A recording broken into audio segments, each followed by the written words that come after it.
a hell of a thing to have people fall dead from the aircraft because you hadn't even got them on the ground. The remainder of the shell went into the jungle about 20 or 30 metres, and there were secondary explosions in there. There was no way we were going to win the war fighting it the way we were being told to fight it.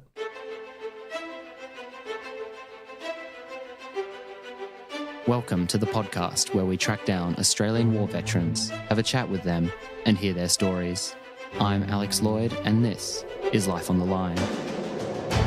The single greatest sacrifice I've made is my family.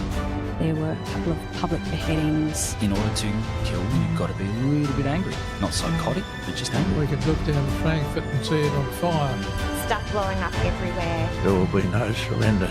And then they had to fight an enemy in amongst women and children in those buildings. I could never not go back. They were my friends and they felt like family. She did say, "You've changed." A soldier put everything on the line to help one of our blokes. Today, we have a special episode for you. Angus Hordern spoke with 3 veterans of the Royal Australian Navy Helicopter Flight Vietnam.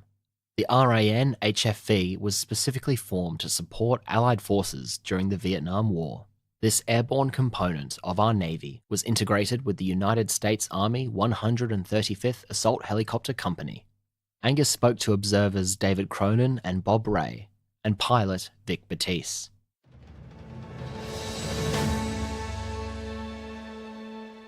I'm Angus Hordern, and today I'm speaking from the Australian Defence Force Academy in Canberra with 3 distinguished and very humble Vietnam veterans. We have Vic Battese. Hi, Angus. We have David Cronin. Hi, Angus. And Bob Ray. Hello, Angus. So, gentlemen, before we get to your combat experiences in Vietnam, we were hoping that you could tell us what actually inspired you to join the forces. So, Vic, let's start with you. It's something I wanted to do when I was still at school, but it was against the wishes of my parents. So I didn't get to join until I was 21, and then I made the move myself. I spent a few years as a clerk, went to uni for a while, and then finally made the break and joined the Navy. And do you come from a military family? Army on my father's side, and hence that was probably why he objected to me joining any of the forces, because he had a brother killed in World War I and another brother badly wounded. Understandable. David, what was your background? I guess from a very early age, when I was still at preschool, someone showed me a book of naval combat, and that day on, I was known all through my school days as Shippy, because that's all I could talk about. And I ended up joining the Navy when I was 17 and a half. That's about as early as you could join it, wouldn't it be? Yes, well, I was pretty close to 18. And family history in the military? None. And Bob, how about you? I can't remember not wanting to be in the Navy. I can remember riding around tractor around Bruce Rock, and I could only ever think of being at sea or doing something a little more open air. It was open air in the bush, but it was a bit dusty. So I eventually got into the Navy at the age of 15 and a half when I joined as an apprentice. I did my trade training at HMAS Narimba. I was in the first entry of apprentice trainers. And it became, over years, a particularly good training establishment, technically and academically. We were given every opportunity to matriculate, at the same time learning a trade. And how about your family? Was there a family background? My father served in the First War and the Second War. He put his age up to get into the First War with the British Army, put his age down to get into the Australian Army in the Second War, and went to Syria.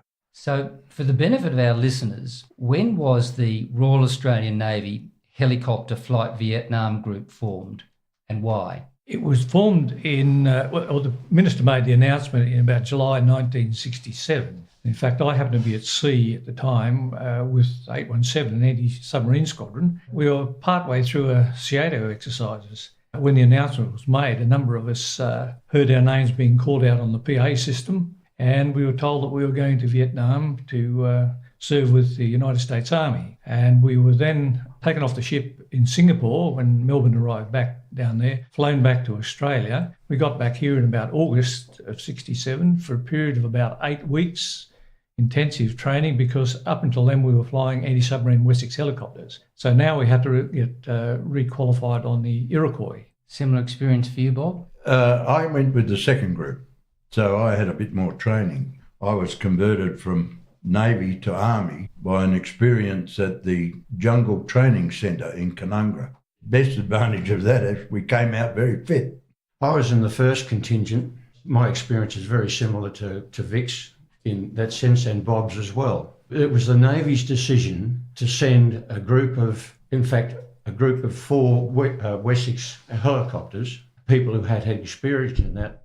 And in that regard, they had no idea of what the setup of an Army helicopter unit was, attack helicopter unit was. So whilst the pilots, the maintainers and support people were fulfilling similar roles, although drastically expanded, the observers and air crewmen virtually had to find a role that fitted within the Army, the US Army. So, but for Vietnam, you're integrated into a US helicopter company. So Vic, to your knowledge, had this ever happened before? Not to the extent. We were fully integrated, with company commander being an American, at this stage a lieutenant colonel, and the senior naval officer became the executive officer. The closest I think our country first of all got was back in World War I, but when a couple of American battalions served in a push under General Monash, but they still had their own complete units, whereas we fitted in and served with the US Army ashore. We lived with them in their tents. We flew their helicopters, and depending upon our rank and experience, we would either take orders from the Americans or we would give orders to the Americans in the unit, the company, the 135th. And I don't think that had ever been done before. And Bob, how did you find the integration with the Americans? The integration went very well, really, when you look back on it. But that had a lot to do with the flexibility of the sailors. They were very well trained, and they were career people. They were all going to do at least 12 years in the Navy. They were really very professional about it, and when they were assigned to the assault helicopter company, they quickly learned what needed to be done and got on with it. We've got this designation for your unit called EMU. What does that stand for? It started out with the Americans saying, this is an experimental military unit. Okay, so that's quite ironic because our native Australian bird can't fly, yet you guys are all flyers. Well, some people think helicopters can't fly, but they did very effectively. Let's talk about these helicopters. So these are Iroquois. Yes. Vic, can you tell us a bit about these Iroquois? We had some experience in the Bravo, the smaller helicopter with the smaller engine. When we went to Vietnam, of course, we found we were flying the larger body, the H model. And I recall I had a 2-hour checkout with an American Chief Warrant Officer too, who was on his second tour actually. So that was it. We went up with that. They would carry about, depending upon the weight of the troops, about 10 Vietnamese troops, plus 2 pilots, a crew chief who would maintain the aircraft to a large extent, and a gunner. So 4 crew. With the Australians who went out meaning to stay, we'd probably be lucky to lift 6 to 8 of them, depending on the temperature and so forth. So the helicopter was just equipped with an M60 on either side, room for that number of people, as I just mentioned, about a 2-hour endurance between refuelling stops, and quite a robust helicopter, very manoeuvrable. They were great to fly. Vic and David, you both go to Vietnam in the first contingent. Bob, you're in the second, and I understand there's actually 4 contingents over the duration. So for the sake of today's conversation, we won't get bogged down in the chronology, and we'll basically just sort of share the same stories together. So Vic and David, you're in the first group. When did you go over there, and what was it like? Well, I had the unfortunate posting of being the reserve pilot, which meant that I would only go over there if somebody was killed or wounded, and that's just what happened. The first lot went over there in October of 67. I joined them in early March of 68 after Lieutenant Commander Pat Vickers had been shot and killed. So the others had all had a lot of experience at that time and were some 3 months into the tour when I arrived as a replacement. I was over there in October 67, but in April 68, I was sent up to Swanlock, about 30 kilometres further north, as air advisor to the 18th ARVN. While I was there, the 18th ARVN about 3 weeks before had been very badly morally and physically depleted because they'd run into an extremely large enemy force. So as a point of comparison, Bob, when did you arrive in Vietnam? I arrived in Vietnam, October 68. and did a full tour of 12 months in country. This whole thing came about because the Americans were very extended in their logistic training, and they were having problems training pilots and maintainers. So they called upon Australia to offer some assistance, and that was decided that the Navy would provide that assistance with pilots, maintainers and support crew. That's exactly what we did for the next 12 months. It's interesting to note that the Americans also wanted some Skyhawk pilots, but because the American organisations, the Marines and the US Navy, were flying into North Vietnam and over Cambodia, the government said, that's not on. We're not going to extend ourselves to that level. So it just ended up with the helicopter service from the Navy going in, with HMAS Sydney providing all the support of the Army, the Navy and the Air Force. So, Bob, you were an observer. Uh-huh. Typically, what did you do? I flew as a gunner first to get a feel for the whole operation and understand exactly what we were doing and how things were worked out. And when we say a gunner, this is an M60? Yeah, machine gun off the side of the helicopter. It was about 80 hours I got up in that. But then a move was instigated by the Americans to move the 135th Assault Helicopter Company from Black Horse to Bearcat. So we had a whole new job to do. We had to transfer all our support equipment, all our living, our helicopters, our people into this blank space that we converted to a facility that could support 26 helicopters. And David, you were also an observer and a gunner. Initially, while we were still in Vung Tau doing our initial training, I was sent to the Philippines to do a course with the US Special Forces. I came back from that, and initially at Black Horse, I was the Intelligence and Operations Officer, and then in the second 6 months, I was sent to Swanlock as Air Advisor to the 18th ARVN. But because they were reduced in what they were doing, they were not doing any major operations, they were all minor patrols. I spent a lot of time flying with a US Bird Dog pilot to do forward air control with attack aircraft to support those patrols. So David, let's not go off that Bird Dog pilot. So they were the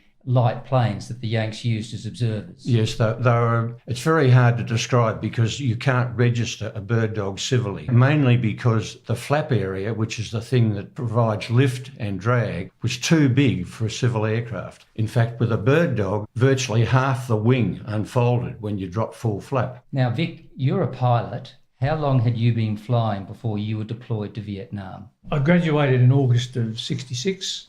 And because I was the only helicopter pilot there, I had a real quick track. I did about 12 weeks on the Iroquois, straight to the front line Wessex Anti-Submarine Squadron. I did my qualifications at sea in Melbourne, and then taken off for the helicopter flight.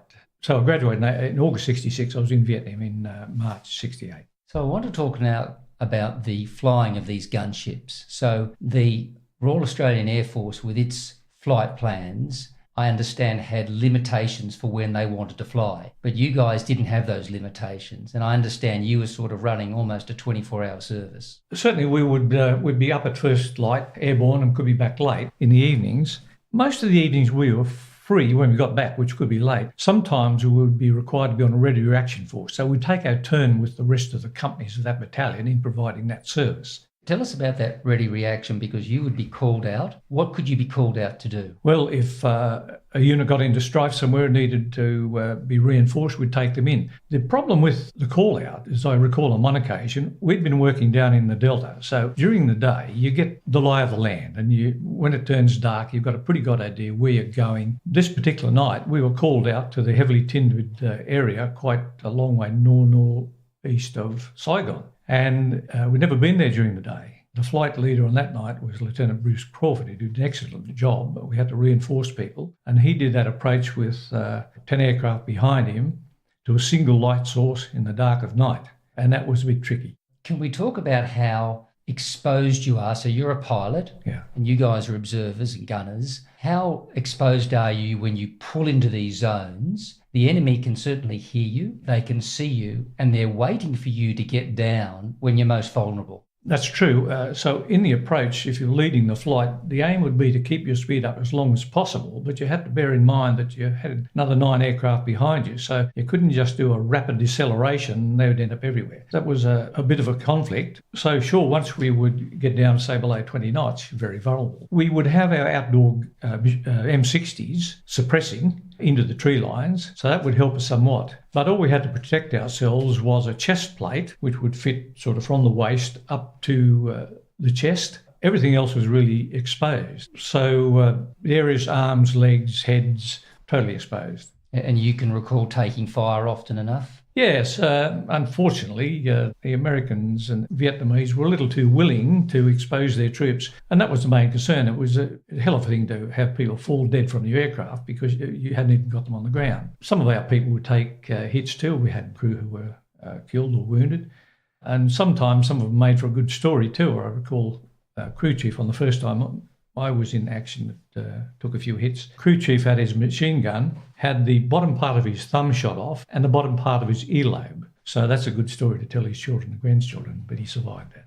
And David, you're on the M60. You're clearing these trees? Only initially. Then I came back as I said, the operations and intelligence officer for the first 6 months, and then the second 6 months I went up to Swanlock. There, I was there with 2 Special Forces officers. Adjacent to us was a camp of Provincial Reconnaissance Unit. These were ex-North Vietnamese and Viet Cong cadre who had been turned by the CIA and worked under the command of a US captain who in fact was an ex-British paratrooper. And the fact that the Provincial Reconnaissance Unit, which I think the total number was about 18 that he had there. They were able to get into the enemy camps and get that intelligence. The intelligence that I got from the 18th ARVN and myself and the US Special Forces officers was up to date and accurate and was passed up to the intelligence command in Benoit. And I guess my great frustration is that the Americans did absolutely nothing about it. Nothing. And it wasn't until the Australians attempted to set up Coral and Balmoral that the Americans only gave the Australians part of the information that we'd been sending through on what was there. Bob, can you tell us about your role? Once we made the move and re-established ourselves and got organised so that we could do the job, and sometimes you've got to remember that the concept of an assault helicopter company, when it was originally put together, was for the company to be able to move from one secure base to the next secure base as the war advanced. But as we know, in Vietnam, there was no advance. It was mainly operating from the one spot. So once we got that organised so that we could operate, I went down to the headquarters of the 164th Aviation Battalion, Aviation Group, and became one of the operations officers down there. And I worked in that job for 2.5 months.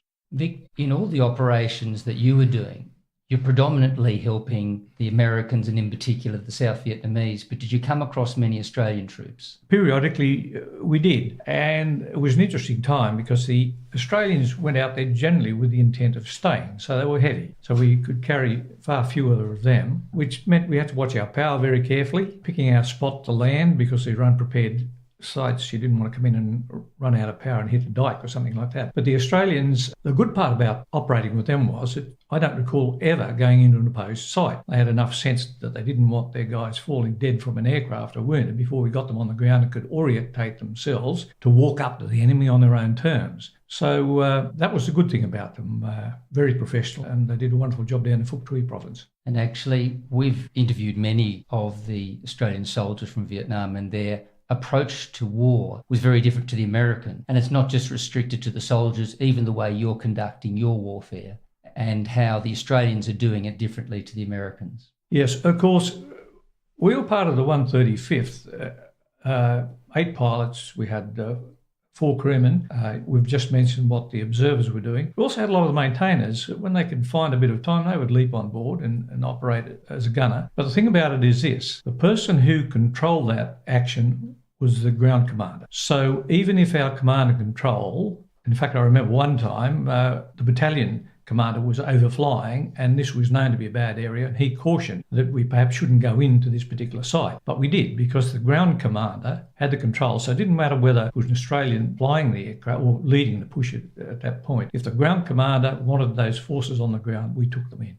I can imagine there must have been a few times when you stopped to pick someone up that they would have been very happy to see you. Yes, at the end of the day, they'd come back weary, either from the dust of the day or when the monsoon hit, they'd be covered in mud and wet. The Australians, of course, staying out there much longer, they would come back on board, they're smelly and so forth, having been out there for weeks in some respects. Having said that, occasionally we carried some of their tracker dogs, these big black German Shepherds, I think they were, and they were sparkling. These troopers always maintained them to absolutely wonderful standard.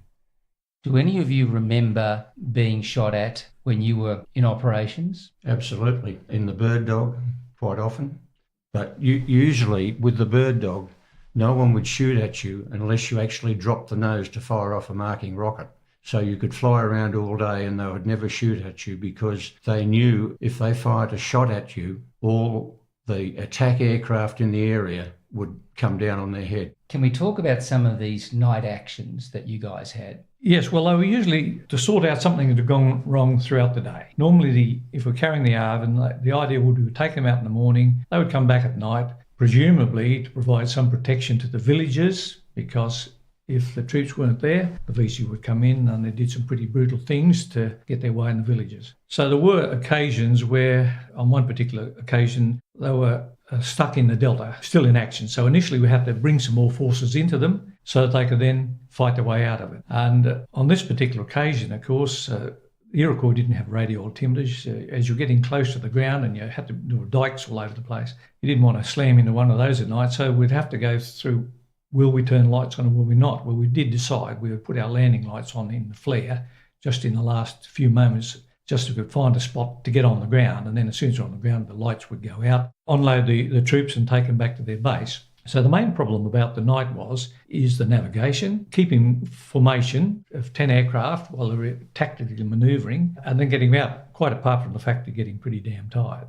At that point, I can imagine that you're the perfect target again for these RPG weapons to be used against you. The onus on that first chopper going down in the right spot to mark for the rest of the guys following is so critical. If you were going to be attacked, typically, where were you most exposed? Would they let a couple of birds down and then there's enough targets, or what would happen? Well, what would happen, the marker would come out of the CNC aircraft and he would do it from 1,500 feet or so. They get pretty good at dropping it. If they didn't drop it right on the spot, they would then give us some grid directions with respect to that. It's where we would go. But our aircraft, we would go in with the entire formation of 10. If it was a small site, we might drop it back to 5. On occasion, I remember we would only have maybe 2 at a time. But the idea was we want to get the maximum number of troops on the ground so they could set up a defensive position as quickly as possible. So if it was possible, we would take every aircraft there and we would fly it down. The approach would culminate in a flare. So we'd keep our speed as long as possible, and then you'd haul the nose up, making sure that you kept the tail rotor out of the water in winter. Otherwise, it was tending to cause tail rotor failures, and we laughed at that a bit because we had one of the sister companies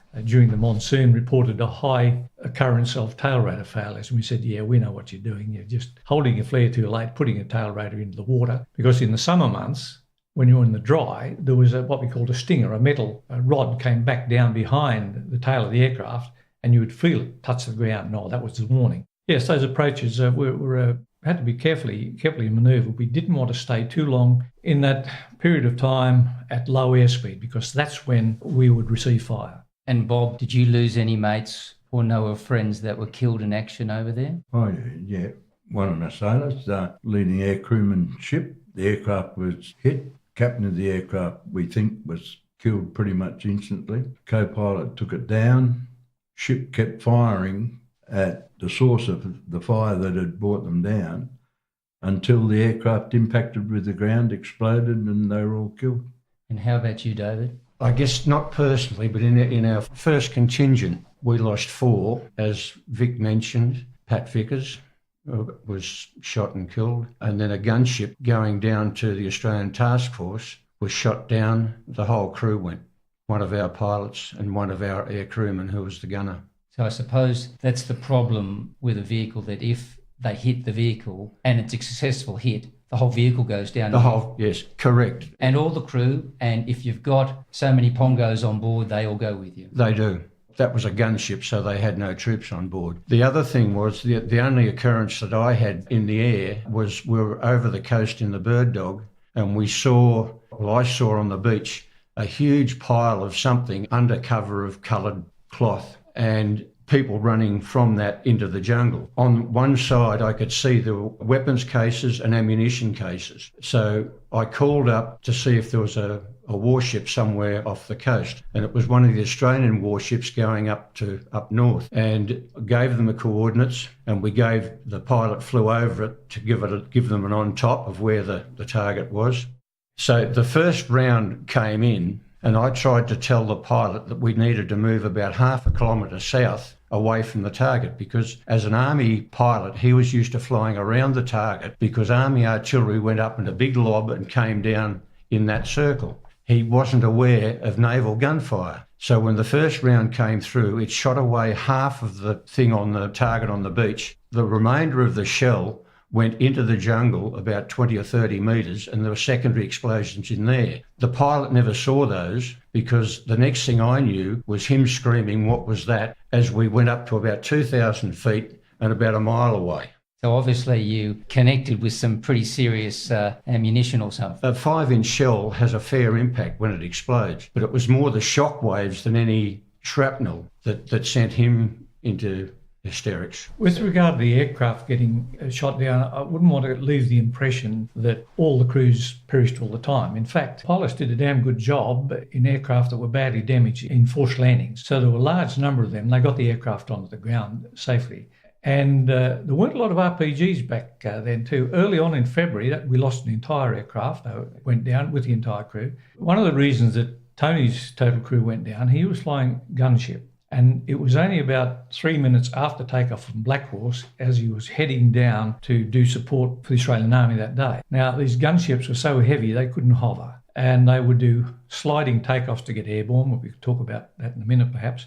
So at the time that he either had this RPG knocked his engine out or the engine failed, he was only at very low level. And we think that he saw a small opening ahead just beyond the trees, and he used as much rotor inertia as he could to make the edge, and they probably would have all survived. However, just where he fell on the ground, there was a bloody big B-52 bomb crater, and they went with full ammunition and fuel. But having said that, a lot of people made successful landings. Another friend of mine took about 28 holes once from a combat assault, losing fuel rapidly. So he managed to make it probably half a kilometre away from the landing zone and got it on the ground safely, and they all got out of it. So it was some pretty good flying. Just one incident that the maintainers just proved their worth. The aircraft came back. It had one skid hanging, one of the skids underneath hanging. The other one was not there at all. And he also had 128 bullet holes in and around the transmission. That's the area between the engine and the bit that goes to the rotors.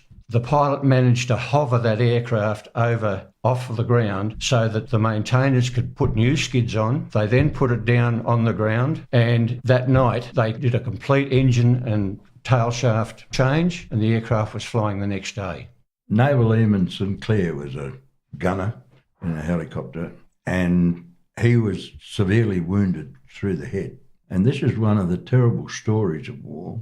He remained a paraplegic and completely dependent on other people for the next 40 years before he died. Those sort of injuries were not uncommon. Australians were lucky we didn't have too many of them.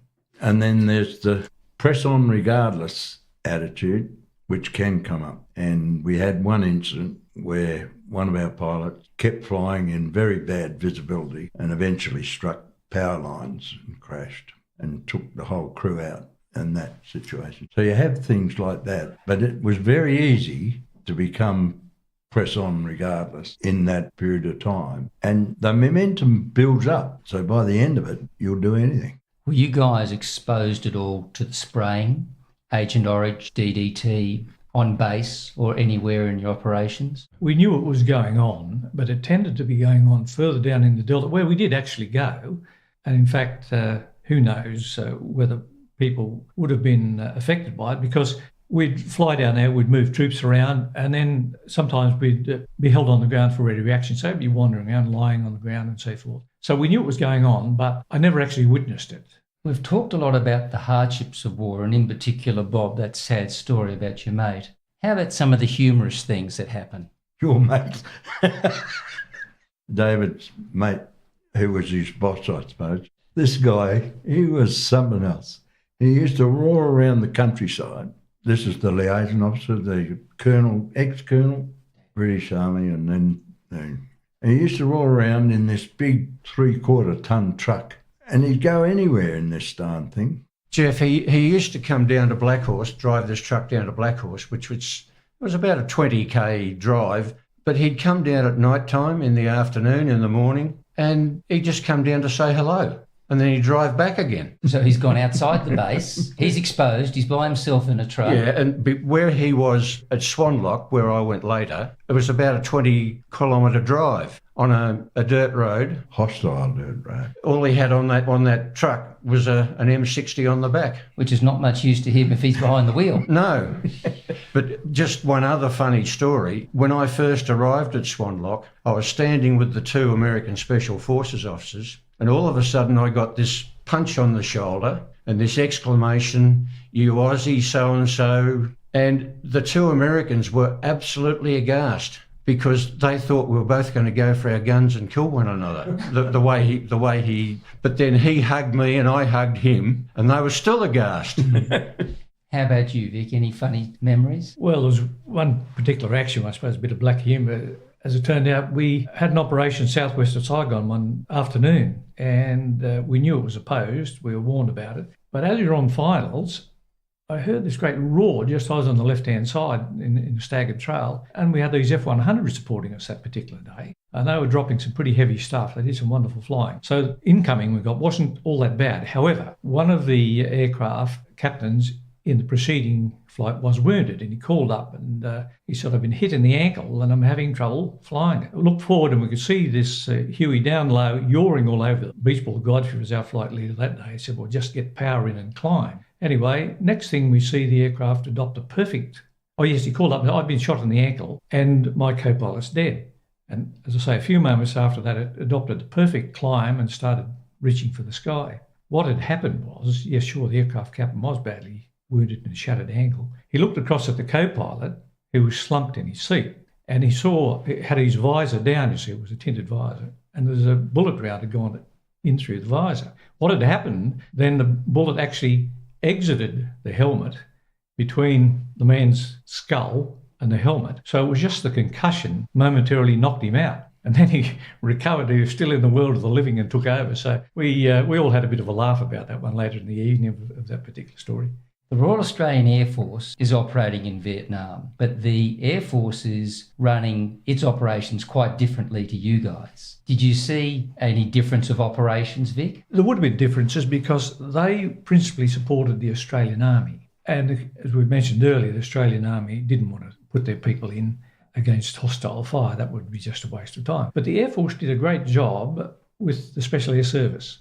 Did a lot of work with them, taking them out to various places, and the SAS would go on the ground. They didn't want to be seen, of course. They would do a reconnaissance, and then they would come back and report, and then missions would be worked out on that. So there was much of that done. The Air Force had gunships. They had the bigger Huey with the L-13 engine. So they were better placed than our poor old gunship people in the Taipans. Early on, they did get a lot of criticism, back around the time of Long Tan, when they only had the Bravos, a sport, and they had few of them. And during that particular action, they were reluctant to be committed. But there was a flight lieutenant, Frank Riley. He said, "The hell with that. They're out there in contact.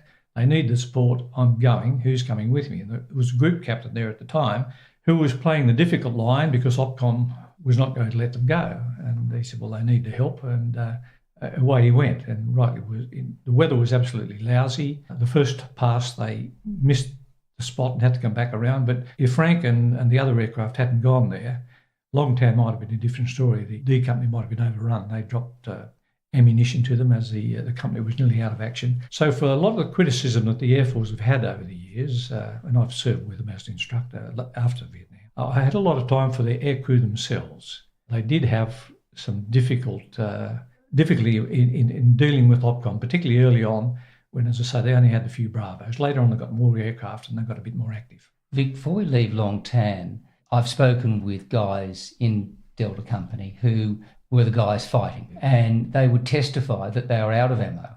And even though they had the howitzers from base keeping them alive because they were keeping the enemy at bay, they were all out of ammunition effectively, and they were desperate for that.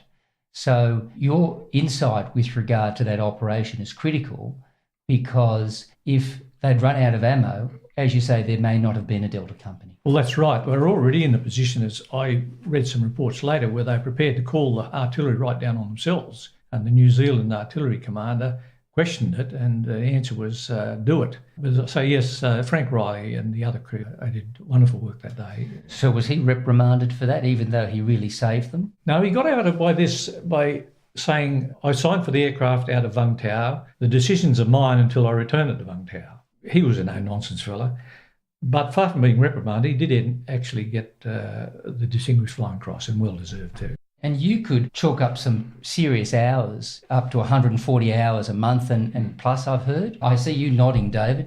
I used to try and keep track of it when I was at Black Horse, but of course the pilots would keep track of it as well, and it was very easy to get up to 120 hours in nothing flat. 120 was the norm that we tried to keep people down to, but sometimes with illness or R&R, you would go above that, and I got extended about 3 times and got to 149 before I was grounded for a couple of days. We touched on our support guys, and again, your machines were only as good as the guys that kept them flying for you as well. Right. Well, at Black Horse, we had probably 30 maintainers, 26. Close to that, okay. Various experiences, and they would be rostered on. They would generally work all night because we'd get back maybe late and we'd need aircraft early next morning. So the whole routine, they would do that major maintenance.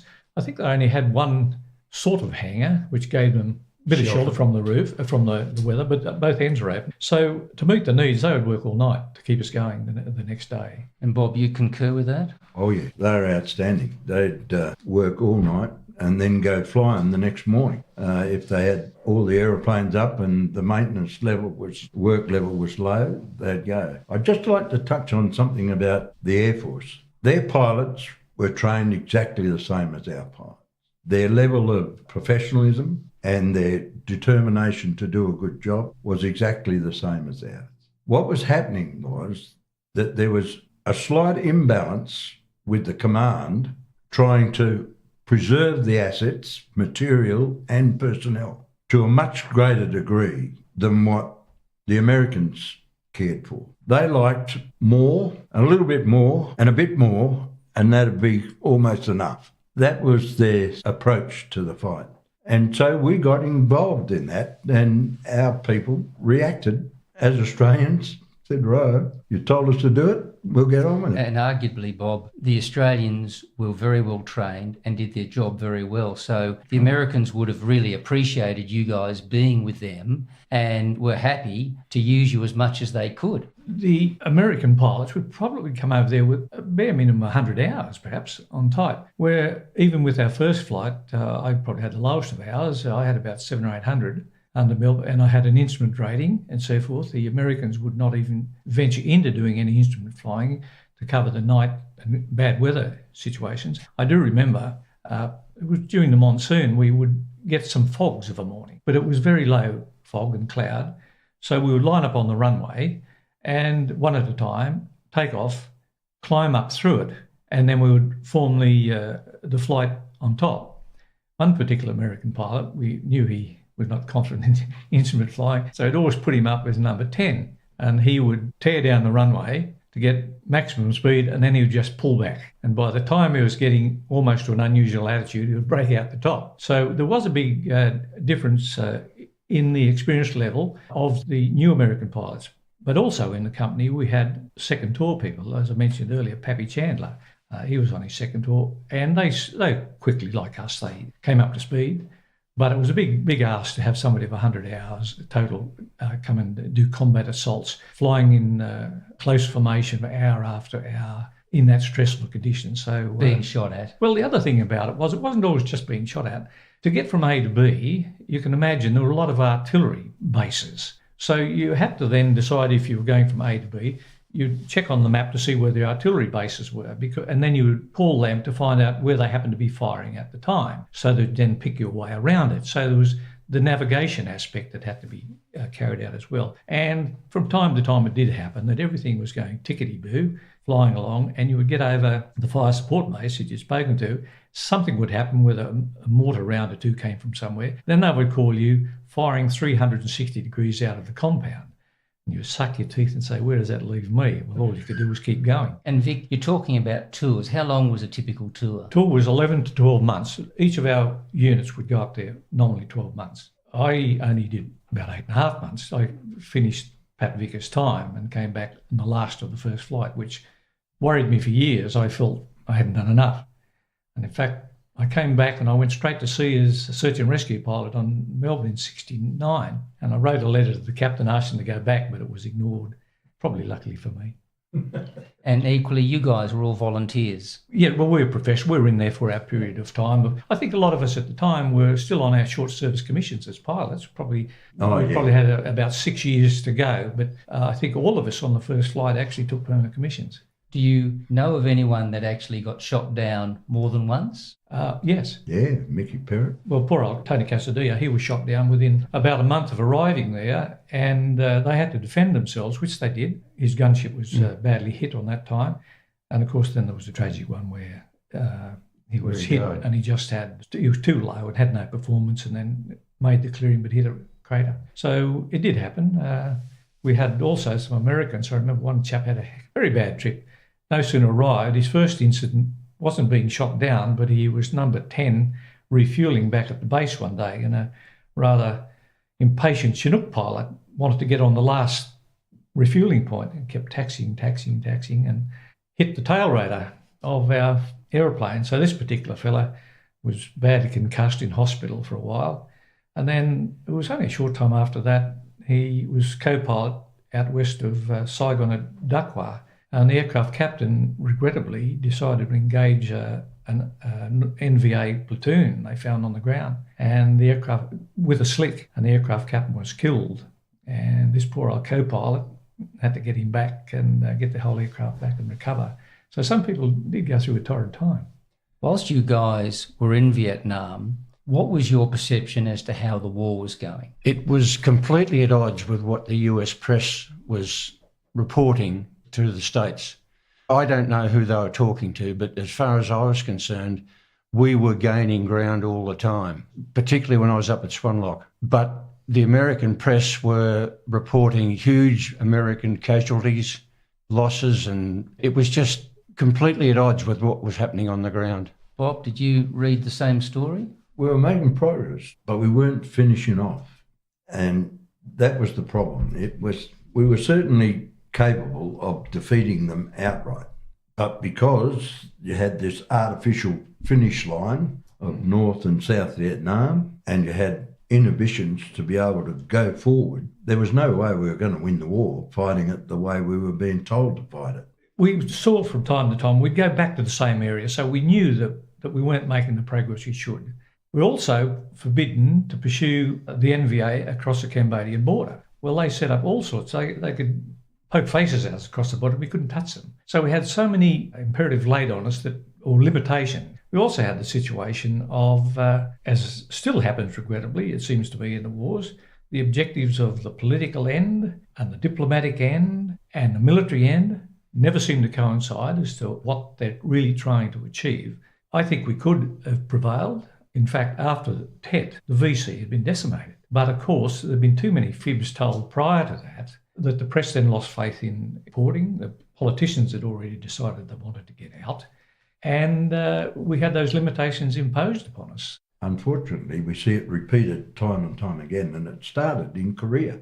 We stopped at the 38th parallel. If you're going to fight a war and lose lots of people on the way to it, then really you've got a duty to finish it off. Schwarzkopf ran into the same problem in Kuwait. Diplomatic, the political and the military just don't have a common thread. Mind you, the military changed tactics here. Early on, just before I got there, a good deal of night work was undertaken by the assault helicopter companies. They would get airborne with a command and control helicopter, a slick, which would have searchlights on it, and a gun team behind them. The idea being to deny the VC and the NVA the use of the ground at night. It was very difficult flying, so I didn't do that particular lot, but it was effective because the night, eventually, when we stopped doing that, the night became open to the NVA and the VC. And then they changed the tack to go to search and destroy. That is to track down any bases, kill as many of the opposition as you could, which was all very well.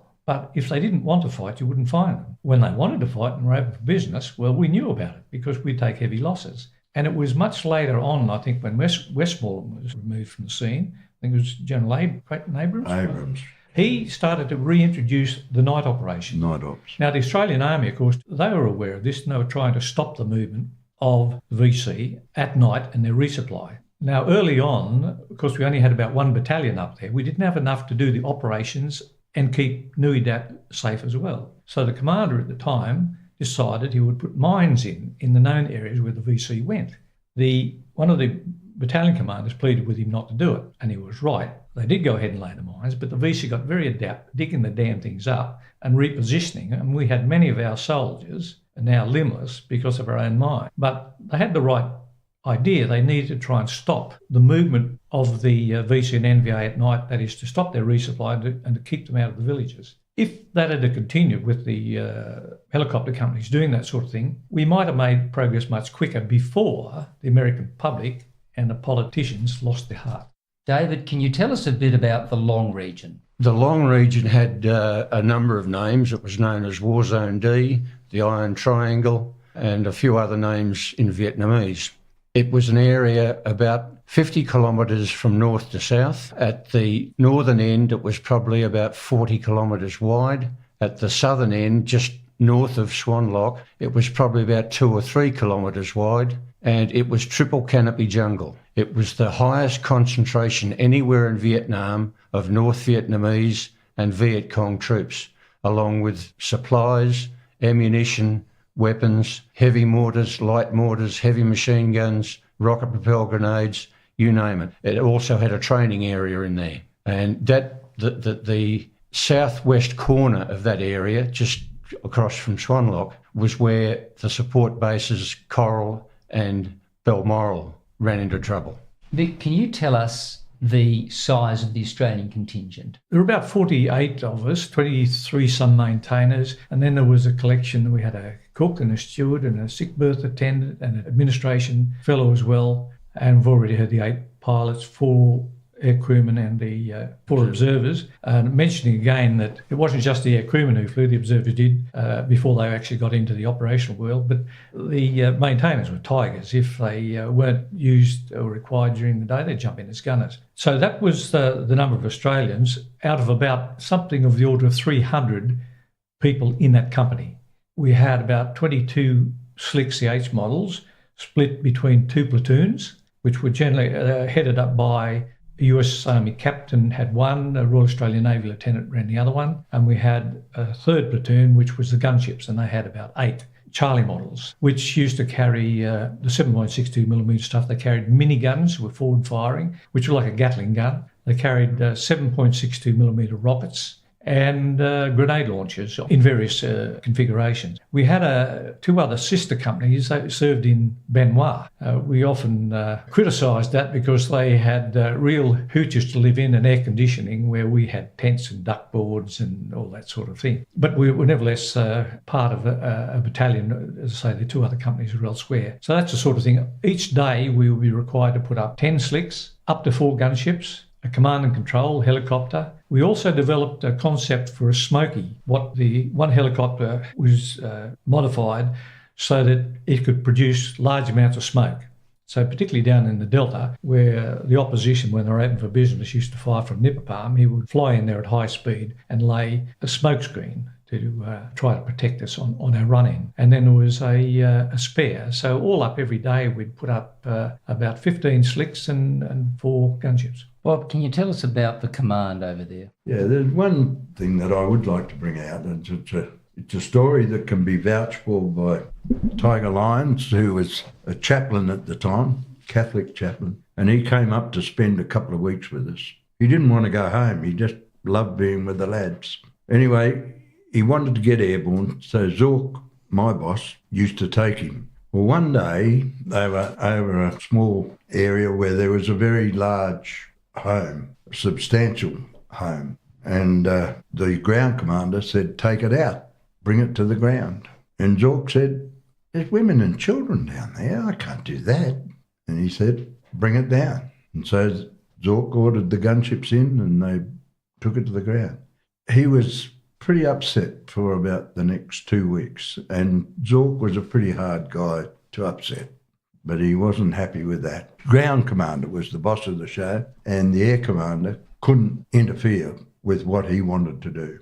Guys, the war goes on, but eventually you get to come home. What sort of reaction did you get from the public when you came home, David? Nothing. I arrived in Sydney and I was met by a naval officer with the contingent that I was with, and he stayed with us until we could get, it was late at night, and he stayed with us until we could get a flight back to whichever capital city we came from. But there was just no reaction at all from anyone. I could put it in 3 words: disdain, hostility and indifference. Yeah, I agree. And there were some terrible circumstances. One of our lads came back with the first group. There was nobody to give him a warrant to go back to Perth, where he lived. There was nobody to give him any money, and it was a case of borrowing from people so that he could get home to see his parents. Indifference. So, Bob, how do you go from there and try and slide back into life at home? I was a bit fortunate, really. I'd been in the Navy for some years and I was married, and I was sent down to Victoria with 2 jobs. One was the S&O point cook, and the other one was the junior officers training officer at HMAS Cerberus. It was a wonderful 2 years away from all the acid that was going on with some of my mates, and I was pretty well protected. But once I heard all the stories about what was happening to the sailors, I became totally disgusted with the whole system. I guess the 3 of us were very fortunate because we all had families, loving, caring families, and that made a huge amount of difference. For myself, I went back to the Naval Air Station and went back to flying for a while. That's why I felt so easy, even though I was pretty well ignored, except for the naval officer who came to meet us at Sydney off his own bat, not sent by the Navy. He came there to make sure we could get home. The reactions did vary. When I came back, I went straight to the frontline squadron, and they were good. They welcomed me. After doing a year, I then went back to a second line squadron, and the reception was hostile. At that stage, I probably had close to 2,000 hours, and anything that outfit could do to bring me down, they tried. And the final one was when they tried to put me up as co-pilot to students who had 10 hours on type. Not doing it to anybody else, anything to, and at that was the time I drew the line and said it's not on. I wrote a long letter explaining what was going on to the captain. The next day I was off the base. I was posted to Sydney as a liaison officer for 2 months, not knowing what was going to happen. The upshot of it was they obviously did a lot of thinking about that, because while I was up in Sydney, posting came out to do an instructor's course in the United Kingdom, which I might say I topped the flying course at that stage. But so even within the uniform side, things were quite different. And of course, the public had their go at people. It got to the stage, I think, in about 1970, when the senior commands, at least up in Sydney, were telling their sailors not to wear the uniform to Garden Island, to put it in a knapsack, change on the base. So there was certainly hostility in the public. So those who had families, as David said, would get some comfort from that. But the general public was either not interested or quite hostile. And I had another occasion of some hostility at a social event one time when it was introduced that I'd been to Vietnam. So that was the upshot of it. And to top it off, I'd finally say that the National Servicemen Army, I'm talking of now, had a particularly difficult time because many of them finished their time in Vietnam, the 2 years. They came home and they were demobbed from the army. They were gone. They were out in the public. They'll say indifference, hostility they faced and no support. The plight of soldiers in the jungle in Vietnam is well known. However, the Air Force's contribution is less known, and indeed the Navy's, again, is barely known, other than the Vung Tang Ferry. But this flying unit called EMU, your unit, is really so under-recognised. I went to the War Memorial yesterday and I had to look for a long time, and in the corner of the Vietnam section there is a mannequin and it's in pilot rig and it's your unit. But so little is known about you guys. And arguably the action that you saw in your helicopters was in the thick of it all the time. Yeah, the thing that I find amazing out of it is that we talk of our close relationship with America and the alliance. This was the perfect example of a small unit who did make a difference because of the experience level we took there, and it was greatly received by the Americans at the time. And the fact that we still hear the Prime Minister was in America recently talking about the mateship, yet nothing was mentioned about this small number of people who fought and lived and died with the American Army. See, sadly, Vic, they just don't know their history. I got an email from my friend in Alabama. He's done a lot to make sure our contribution is remembered in America. And now, every year at our memorial that we put up in 2005, they have an Anzac Day service. And he sent me a little crypto message the other day. He said, Malcolm Turnbull talked about mateship, but he didn't mention anything about our mateship. When you go to mateship, the commander of the PAUs in Swanlock, I kept in contact with him for a little while, and he arrived the day before I was married. He came out for my wedding. On that day, my wife wanted some particular flowers to put in her bouquet, so we took the train from Melbourne up into town because the flowers weren't down in Frankston, and there he was, straight out of the war zone, carrying both carrying a whole bunch of flowers. How did you guys find the Welcome Home March in 1987? I went to it. Up until then, I'd avoided any remembrance. I hadn't gone to the Anzac Day, so it was quite meaningful. After that, I tended to go along. So, yes, it was a very worthwhile thing. It might have been a long time coming, but I think sometimes even recognition that comes many years after the event is worth it. Yes, I went to the Welcome Back March. I actually carried the flag for Tony Casadillo, who was killed up there. Yeah, I went to the march. It was a long time coming, but it was certainly necessary. And the public reaction was just so different from what the public's reaction was before that. And ever since then, I tend to show my face at these reunions and Anzac Day. But 1976 Anzac Day, I was serving on the command staff in Sydney. I'd walked across to Hyde Park from Cuttable, where I was living, to attend the Anzac Day dawn service. On my way back to Cuttable, I was in uniform. I was surrounded by 3 women in black robes, and they gave me a hard time, and they spat on my medals. I didn't wear those medals even at the Welcome Home parade. Having talked about, I just want to make one clear, talking about the hostility and so forth, I say that not from the point of view that I expect anybody to offer any sympathy, because out of this whole service, I came back and I had a lot more gravel in my guts over my years of service. I developed the ability to stand up and question senior officers. I'm very sceptical of the politicians these days. I suppose the only downside was I tend to have old friends and very old friends. I enjoy social company, but from that, if I meet a new person, I probably don't follow up on it, because not of losing people in the war, because I treasure those guys I lost. Picking what the angle was from the people who were going to talk with in those years, as Bob was saying, after the march back home, it was astonishing to see the different people. It was all over a different nation. Bob, how do you look back at Vietnam today? I've probably developed a bit of scepticism towards politicians. We're terribly badly served by our current politicians even. It really makes you think just how much they think and care about the long term of their decisions. The main thing that I remember is the people around me, the Vietnamese people around me at Swanlock, because that area was very heavily sprayed with Agent Orange. And I just think that gets into the waterways, so it gets into the children, the parents, whoever's left there.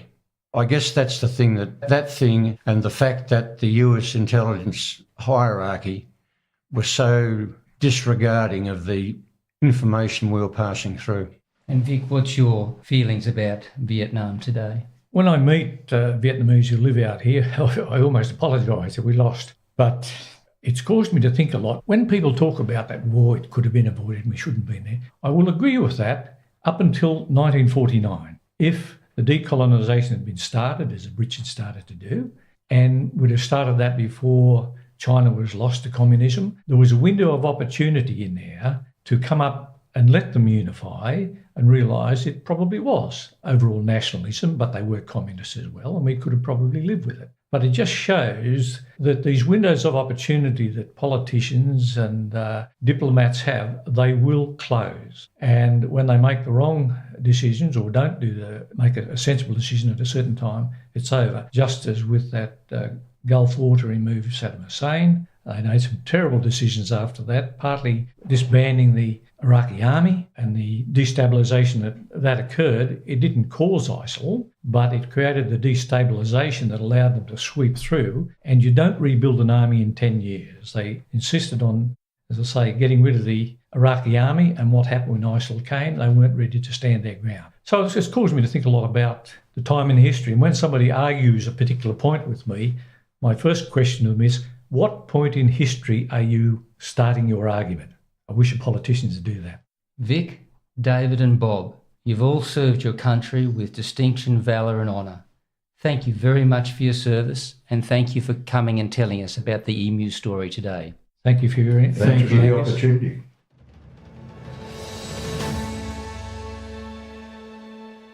There was a fantastic development after I spoke with Vic, David and Bob.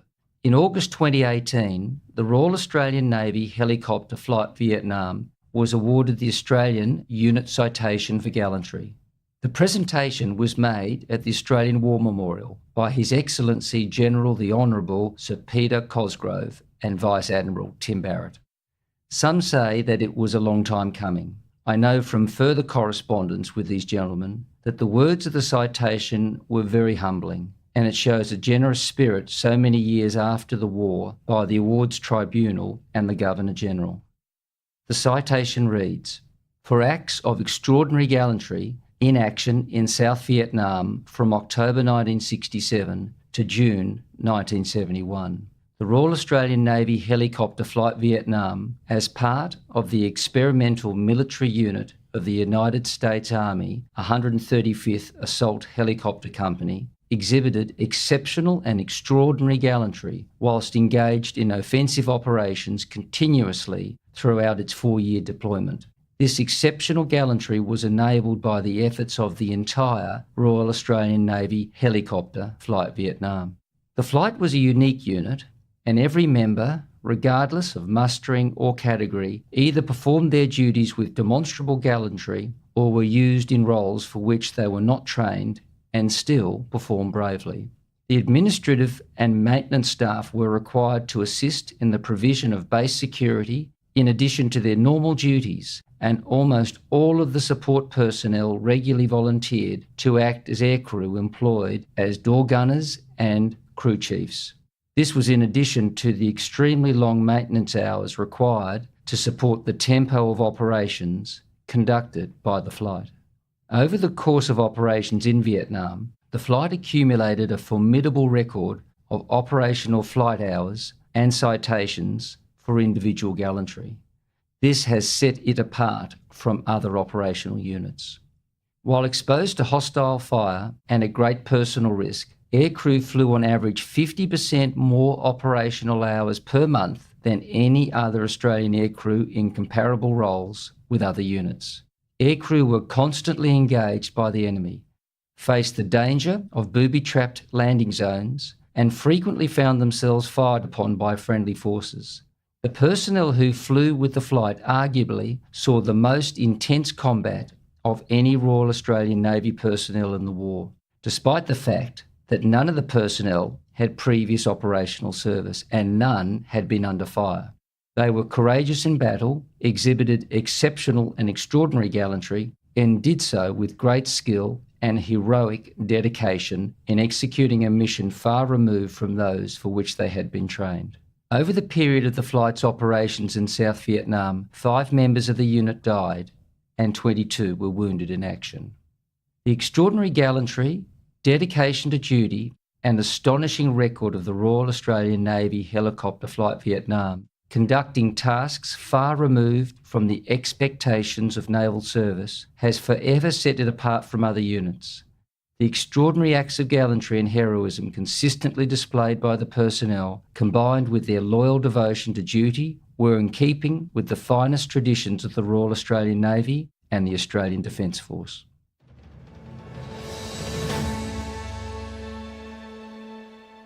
We have interviewed a number of other Vietnam veterans on this podcast.